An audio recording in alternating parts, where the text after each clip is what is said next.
Hey folks, welcome to another short video here on Carolina Outdoor Adventures TV. You know, this is a thing that's happened to me with my boat engine, and I'm sure it's happened to you too. You go out, you get ready, you get your boat unloaded, you pump up your ball, you head to your fishing spot, and you fish there, and you go and you decide to change locations. You hit the key and your motor won't start. There's a very simple fix for this that you can do yourself to make it so you don't have to pump your ball up all the time when you go out fishing. Don't go away. We'll be right back with this quick little tip.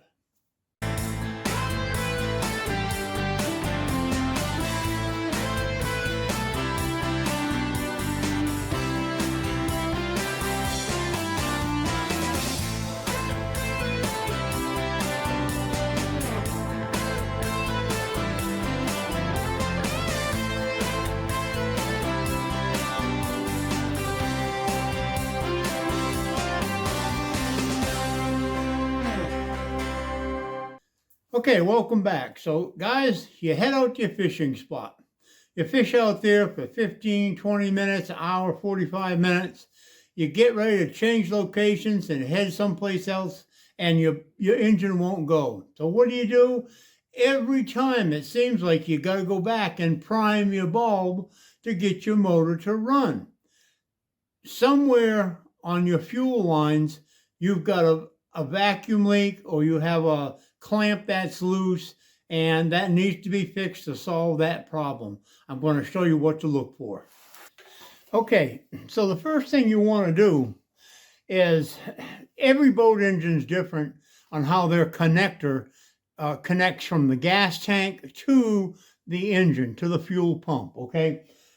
Some boats, depending if you have an older Mercury or a newer Mercury, will use a connector like so, okay? And it pushes in and you twist it. Now, what can happen on this is you can get issues around where your fuel line goes, where your clamps aren't tight. And when you shut your boat engine off, air will get in there, okay? And it will let the gas siphon back to the tank, unless you have a fuel tank that has a little ball, little check valve in the bottom of it. Most tanks now don't have that. Now you've got the Mercury type. Mercury uses two types, the same thing with Yamaha. They use a type of connector like this, okay? Johnson and Evinrude, let me get this apart. This here is typically your fuel tank connector. And on a lot of your older Johnson and Evinrudes especially, they use this type of connector.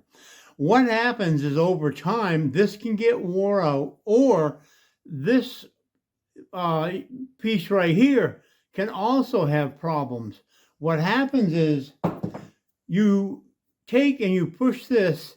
Okay, so what happens is, you push this into one side of your gas tank. Now, on your gas tank and on your motor, this has to seal. Let me get something to show you here. This has to seal. This little plug right here has a ball in there. Now, I don't know if the camera can, yeah, I guess it can see it.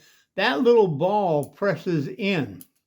Around that little ball is a little black O-ring. And over time, what happens is that will dry out, it will shrink, it will rot, or something will happen, causing this to, there again, once again, to let air get in here when you shut your motor off, letting the fuel siphon back to your tank. Some other things you need to check is, you want to make sure you check all your fuel line connectors from the fuel tank to your carburetors, on your carburetors, at your fuel tank, and your fuel filters. And by doing so, you'll make sure you won't have any air siphoning into the fuel line when you stop your motor. All you should have to do then is just hit the key, fire that baby up, and go to your next fishing spot.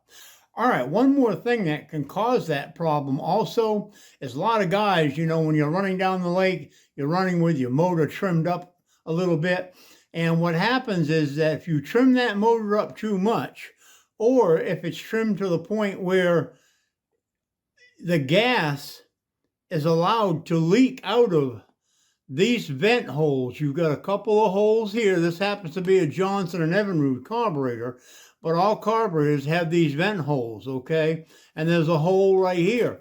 And if you tip your motor up too far, it's going to allow the gas to run out of the carburetor, which is going to drop the float and the needle valve down, once again allowing air to get back in, to go through the fuel pump or to seep through the fuel pump, down through the fuel lines, and put the gas right back in the gas tank.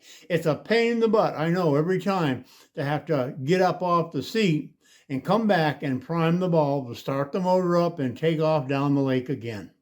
I hope this little quick tip helps you out to solve the problem of your boat engine's gas siphoning back into the fuel tank when you're sitting on a spot fishing. I'm Jim from Carolina Outdoor Adventures TV. Thanks for watching. I hope this helped you out. Please like, subscribe, and comment to this video. It helps us out. And we will catch you next time somewhere in the great outdoors when we do it all again. Thanks for watching. Thanks for watching today's video. If you enjoyed it, please like, comment, and subscribe to YouTube Carolina Outdoor Adventures TV for all things hunting, fishing, and exciting outdoor videos.